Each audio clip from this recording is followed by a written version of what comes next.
Nung bata pa tayo, marami tayong hindi naiintindihan.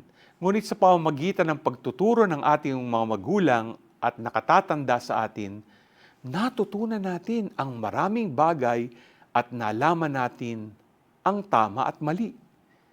Sa ating spiritual life, marami din tayong hindi naiintindihan noon. Eventually, natutunan natin sa pamamagitan ng pagtuturo ng ating elders in the faith. With their help, we have formed our consciences to discern what is right from what is wrong, to do good and avoid evil. This is a manifestation of the gift of the Holy Spirit. The church listens to the Holy Spirit, who will not speak of His own, but will speak of what He hears and will declare to you the things that are coming. Ito din ang tawag sa ating lahat, ang pakinggan ang Espiritu at gabayan ng isa't isa sa kabutihan. G ka ba?